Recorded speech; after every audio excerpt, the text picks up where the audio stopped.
Assalamualaikum warahmatullahi wabarakatuh. Apa kabar semuanya? Semoga tetap diberi kesehatan oleh Allah Subhanahu wa taala.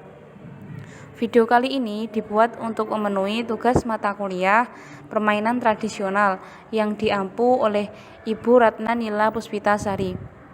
Pada kesempatan kali ini, kami dari kelompok 3 akan menjelaskan materi tentang bentuk permainan imajinatif yang akan disampaikan oleh saya, Maulidina Yunatu Thoibah, rekan saya, Bunga Kurnia Juliandra, Fitriah, Lutfiah Khairunis, dan Risti Ramadhani. Baik, yang pertama, kita akan membahas mengenai permainan imajinatif. Apa itu permainan imajinatif? Bermain imajinatif adalah suatu permainan yang dilakukan berupa suatu peniruan terhadap apa yang dilihat dan didengar. Dalam permainan ini, anak membuat dan menciptakan suatu kondisi atau keadaan tertentu sesuai dengan imajinasi atau khayalannya tersendiri. Permainan imajinatif sering disebut juga dengan bermain peran. Permainan imajinatif adalah permainan untuk memerankan suatu cerita.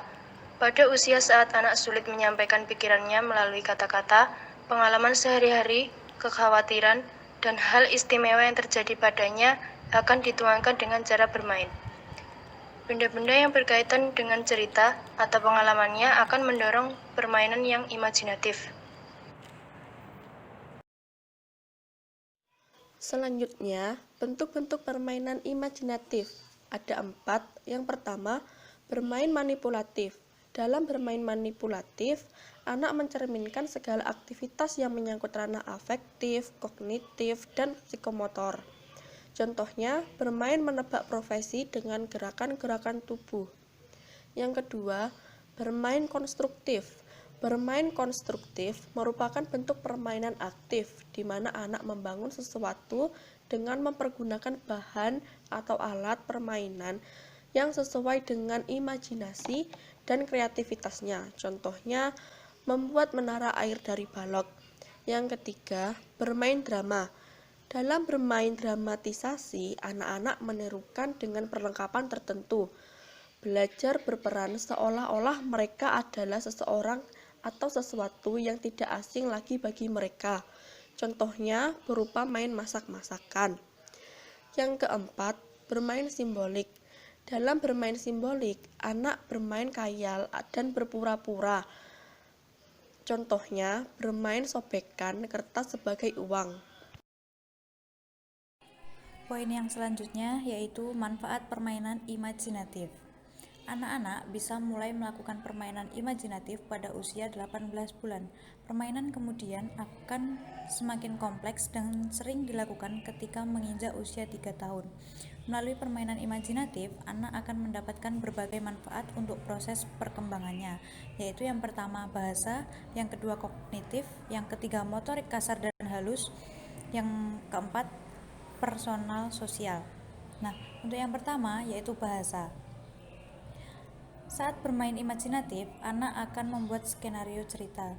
Dengan begitu, kemampuan bahasanya akan terasa dan menambah kosakata baru. Lakukan juga percakapan saat bermain peran untuk meningkatkan kemampuan berbahasa anak. Orang tua juga bisa mendorong anak untuk menceritakan sesuatu yang ia buat dengan imajinasinya.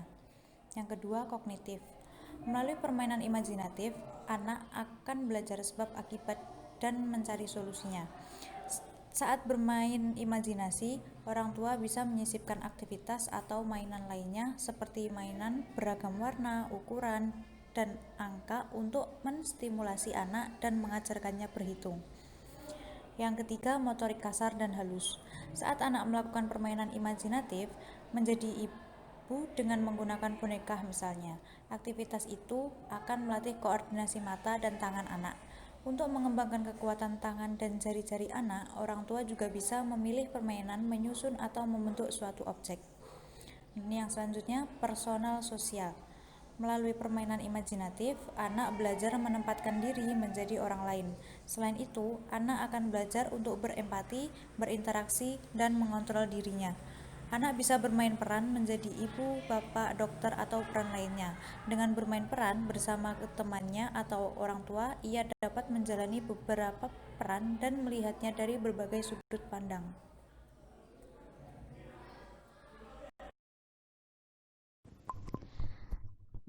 Pembahasan yang keempat yaitu urgensi permainan imajinatif. Berdasarkan teori Singer, menganggap bermain, terutama bermain imajinatif, sebagai kekuatan positif untuk perkembangan manusia. Bagi Jerome Singer, bermain memberikan suatu cara bagi anak untuk memajukan kecepatan masuknya rangsangan atau stimulasi, baik dari dunia luar maupun dari dalam, yaitu aktivitas otak yang secara konstan memainkan kembali dan merekam pengalaman-pengalaman. Berikut alasan pentingnya atau urgensi bermain imajinatif antara lain. 1. Bermain imajinatif membantu mengembangkan pikiran dan bahasa. Dalam hal ini, contohnya, anak membayangkan sesuatu yang diinginkannya, lalu dengan otomatis, ia akan mengatakan apa yang ada dalam imajinasinya, sesuatu yang diinginkannya tersebut. Yang kedua, bermain imajinatif membantu anak untuk memahami orang lain. Dalam bermain imajinatif, anak akan membayangkan atau memerankan orang lain sehingga ia bisa memahami dan merasakan berada pada posisi orang lain tersebut. Yang ketiga, bermain imajinatif dapat memicu kreativitas. Imajinasi membuat anak menciptakan kesenangannya sendiri.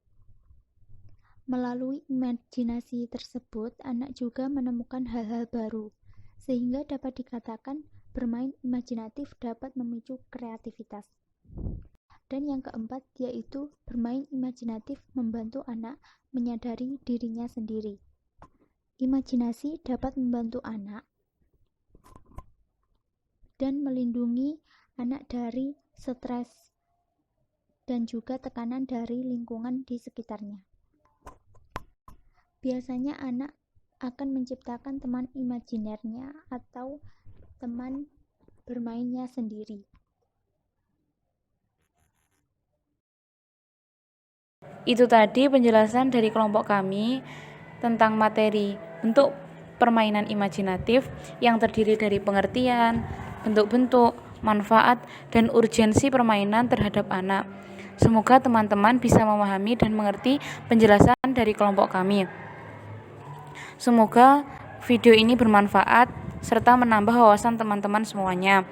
Apabila dalam penjelasan terdapat banyak salah kata, kami mohon maaf. Billahi taufiq wal hidayah. Wassalamualaikum warahmatullahi wabarakatuh.